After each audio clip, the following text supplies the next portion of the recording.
No início o universo era denso e quente. Após bilhões de anos houve a expansão e de repente a Terra esfriou, os autótrofos surgiram, neandertais, ferramentas, a muralha da China, matemática, ciências, história e o mistério que começou com Big Bang.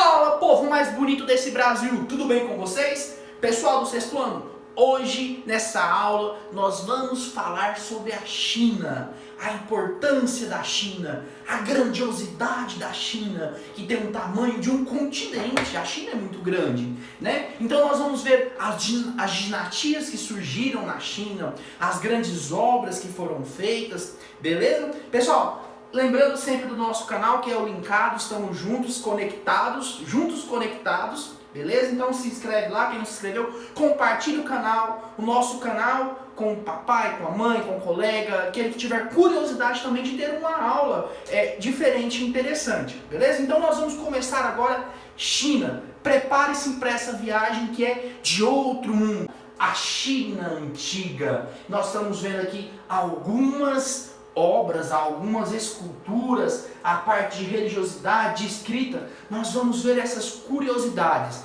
beleza? Pode passar? China, localização da China, então ela está situada no leste da Ásia, ela é banhada pelo Oceano Pacífico e atravessada por dois importantes rios, beleza? Então ela está no Pacífico e dois importantes rios cruzam a China. Pode passar?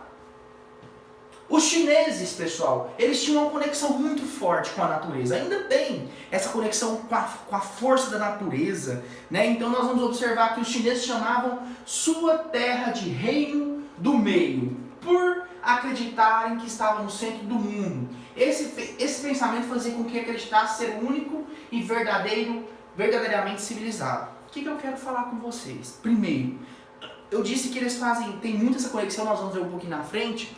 Só que os chineses achavam que a China estava no centro do mundo, a terra do meio, a terra do centro. Só para dar um exemplo, Brasília está no centro do Brasil, né? Goiás também está no centro do Brasil, bem no centro mesmo. Então os chineses achavam que era a terra do reino do meio. Além de acreditar que estava no centro do mundo, eles acreditavam que era o único e verdadeiro reino civilizado. O resto era resto. Os civilizados aqui somos nós, os chineses, que nós compreendemos, nós entendemos medicina, nós fazemos obras maravilhosas, nós entendemos sobre guerras, beleza? Então os chineses se consideravam civilizados. Vamos continuando. A economia da China. Pessoal, é importante que, assim como no Egito, a China tinha um império regadio, um império de diferentes formas. Cultivavam trigo, cevada, pães, sorgo e arroz. Então a economia da China também era baseada na agricultura. Era baseada em plantio, em colheita, né? Então tudo era baseado até então. A China é o centro do mundo, mas ainda não fez essa inovação na parte econômica.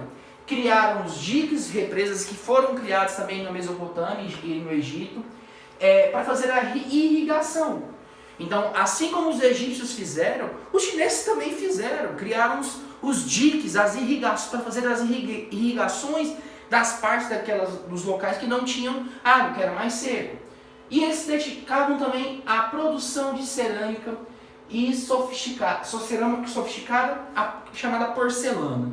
Tá? Então a gente vai ver que tem muitos artesanatos até hoje em porcelanato chinês, que é caríssimo pela sua antiguidade também, logicamente, mas também hoje em dia pela sua sutileza, pelos seus grandes detalhes, tá bom? Vamos continuando.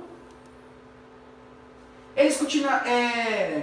Nós vamos falar aqui também da Rota das Sedas, que ficou conhecido pelos árabes também, pelos quais passavam essas caravanas chinesas, onde passavam as caravanas chinesas, vendendo e comprando mercadorias. Era chamada de Rota da Seda, tá bom? Então eles iam até os países árabes buscar, e para não só a seda, mas outras mercadorias que até então não tinha na China para fazer o comércio se expandir. Ficou chamado como Rota da Seda, beleza? Então a Rota da Seda eram os caminhos que os egípcios, que os chineses passavam.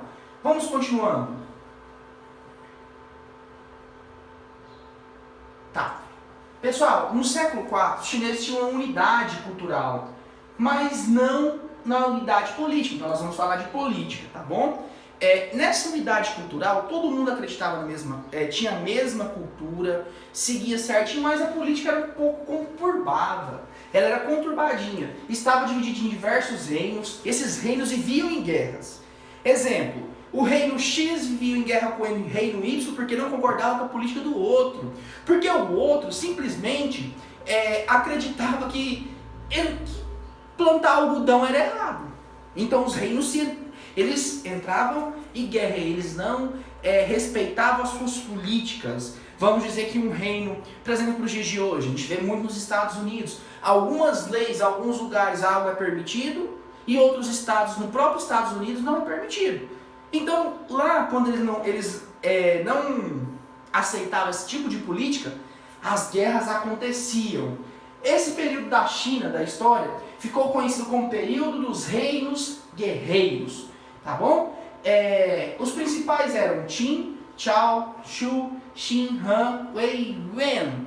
É difícil pro tio falar esses nomes, mas é oriental, né? A gente sabe que a língua chinesa, o mandarim, o japonês não é fácil de ser pronunciado. Mas esses foram os principais, tá bom? Depois o tio vai postar para vocês o link desse mapa mental, para vocês fazerem o acompanhamento do texto de estudo para reforçar a nossa aula. Vamos continuando. Pessoal, então nós vamos ver aqui a dinastia de Qin, que foi uma dinastia que fortaleceu a China. Detalhe, esse cidadão aqui foi o primeiro imperador da China. Lá atrás, lembra que agora esse último slide que eu passei, que eu falei que cada lugar tinha um reino diferente, tinha uma política diferente? Esse cidadão aqui, ele unificou. Todas as políticas partiam dele. Todas as decisões partiam de um único imperador. Então a China se torna um lugar imperial, tá bom? Ela deixa de ter reinos divididos, ideias políticas divididas para ter uma só. Pode continuar? Olha o que ele fez. Ele unificou as letras, a unidade de medida, a moeda, estabeleceu o sistema de prefeituras e distritos. Pessoal, isso é muito importante. Porque num país de tamanha proporção territorial quanto a China, se a gente estabelecer alguns desses sistemas, unificar algumas coisas, e principalmente esse sistema de política de prefeituras e distritos, fica mais fácil para o imperador controlar. Ele descentraliza o poder, a responsabilidade só para ele, só que ele tem pessoas que são subordinadas a ele. Então as pessoas têm que dar satisfação a ele. Uma coisa que a gente vai ver aqui que marcou a história: a construção da Grande Muralha. A Grande Muralha da China, que é uma das 7 maravilhas do mundo, que pode ser vista pelo espaço, tá? Os grandes... Me lembra os grandes astronautas. Lembramos, minha assistente me lembrou. Os grandes astronautas, então, viram os que vão ao espaço, eles enxergam a Grande Muralha da China, o tamanho da sua extensão, tá bom? Então, foi uma obra muito importante para, enfim, conter algumas invasões, para seguranças. Então, essa ideia de muralha, a gente vai ver que vem desde a Idade Média, vem desde da época de Constantino, desde o sistema período feudalismo, ok? Os palácios imperiais, que era onde o reino, onde o poder estava concentrado, e as tumbas, e a residência temporária. As tumbas, pessoal, nós vamos ver ali na foto, pode passar? Eram lugares de proteção, tá? Olha aqui para vocês verem. Lembrem que eu falei lá atrás, que eu falei para vocês lá atrás sobre as trincheiras, as famosas trincheiras, os chineses consideravam como tumbas. São corredores, tá? Com grandes paredes, altas paredes, para proteger as pessoas que ali passavam, tá bom? Ela funcionava como uma forma de proteção. Foi criado pelos guerreiros e cavalos para proteção e também para ter o túmulo e fazer um túmulo do imperador. Só que aqui serviu também de estrada, tá? Depois eles viram que isso trazia proteção, foi muito extenso, então eles fizeram estradas, além de criar essas outras obras, beleza? E também ela é conhecida como a 8ª maravilha do mundo. Pode passar? Aqui fala um pouquinho da Grande Muralha da China, sua extensão, enfim, pode ir. Aí nós vamos falar um pouquinho dessa final da dinastia Qin Liu Beng, de origem humilde de Xianglu. General aristocrático, aristocracia é só lembrando, tio, o que é aristocracia? Professor, o que é aristocracia? Aristocracia é onde só uma pessoa manda.